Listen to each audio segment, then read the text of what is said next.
Magandang araw mga katanglaw, welcome back sa aking YouTube channel. Sana lahat kayo ay nasa mabuting kalagayan.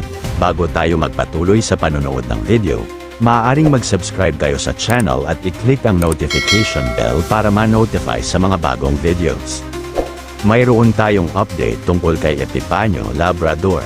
Ang tunay niyang pangalan at ang katunayan na siya nga ay isang magnanakaw. Hindi ito chismis at lalong hindi ito pambibintang, kundi ito ay katotohanan. Sa nakaraang video ay nalaman natin na mayroon siyang dating YouTube channel na ang pangalan ay Volkidos Fighter. Napag-alaman natin na siya pala ay nagtuturo ng martial arts at siya ang founder ng Volkidos Fighter. Kaya pala sa mga videos niya ay ipinapakita niya ang kanyang kaalaman sa martial arts. Ngayon naman mga katanglaw, gaya ng ipinakita sa nakaraang video, sinabi natin na siya pala ay isang magnanakaw. Dahil sa ginawa nating pagsusuri doon sa kanyang videos sa dating YouTube account, sinabi doon na founder siya ng Volkidos Fighter. Kinuha o ninakaw niya ang pera ng mga estudyante niya, itinakbo at hindi na nagpakita. Ang ganung gawain nga ay masasabi nating pagnanakaw o theft. Para patunayan natin ang sinabi ng naging estudyante niya na itong ang si Richard Vallejos Palacio o mas kilala sa pangalang Epipanyo Labrador, ay ipapakita natin ang isang katunayan na siya nga ay may kasong theft o pagnanakaw. Nakalagay dyan sa larawan, pangalan Richard Vallejos Palacio. Crime, Qualified Theft Court, Regional Trial Court, Branch 40. Sa date issue ay dalawa ang nakalagay. Ang date ay October 6, 2017 at June 18, 2018, malamang sa malamang, dalawa ang kaso niya na theft o pagnanakaw. Nakalagay sa status ng kaso ay not served at sa suspect status ay at large. Ibig lamang sabihin mga katanglaw ay hindi pa siya nahuhuli at kasalukuyan siyang tumatakas o nagtatago. Kaya hindi na tayo magtataka kung bakit itong si Richard Palacio o Epipanyo Labrador ay laging nakasuot ng face mask. Pero ngayon, alam na natin ang totoong pagkatao niya, alam na natin ang totoong pangalan niya at alam na nating may kaso siya, pagnanakaw, theft. Puntahan natin yung kanyang pagiging martial artist, master o founder ng isang samahan ng mga martial arts. Ang totoong martial artist at mga master ng martial arts ay hindi ipinagmamayabang ang natutunang aral, hindi din ginagamit sa pananakot, hindi ginagamit sa dahas. Ang mga tunay na master ng martial arts ay disiplinado, kalmado, tahimik, ang nasa isip ay kapayapaan at hindi ipinagmamayabang ang pinag-aralang art. Hindi mo din maririnig na nagmumura. Ang tunay na master sa martial arts ay mapagpakumbaba. Kabaliktaran naman yan sa nakikita kay Richard Palacio o Epipanyo Labrador dahil sa mga videos niya ay ipinapakita niya ang kanyang nalalaman sa martial arts at ginagamit itong pananakot sa mga tinutuligsa niya. Maririnig din natin ang kanyang mga pagmumura.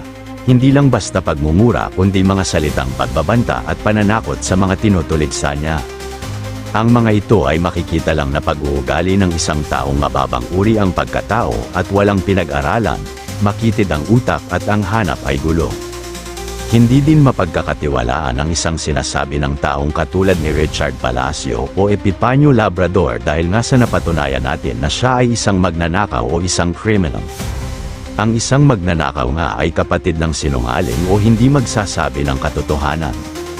Pag-isipan mong mabuti, kung ang isang tao matino, magnanakaw ba yan? Kung ang isang tao matino, magmumura ba yan? Kung ang isang tao matino, magsasabi ba yan ng kasinungalingan at magkakalat ba yan ng mga mapanirang puri at paninira laban sa mga taong respetado at tinitingala ng marami at sa isang relihiyon na tinitingala at hinahangaan ng marami?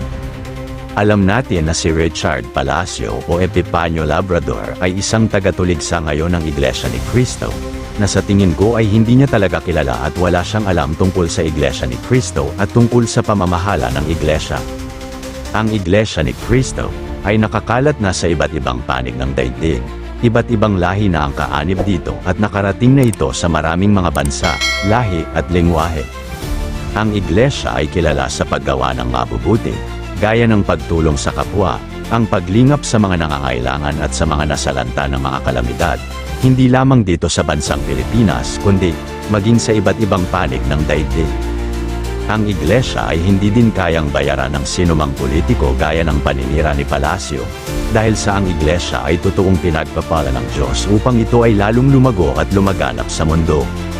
Kaya dahil sa pagdami ng mga umaanib sa iglesia ni Cristo, patuloy itong nagtatayo ng mga kapilya at bumibili ng mga properties maging sa ibang bansa na mula sa kusang loob na handog ng mga kaanib dito.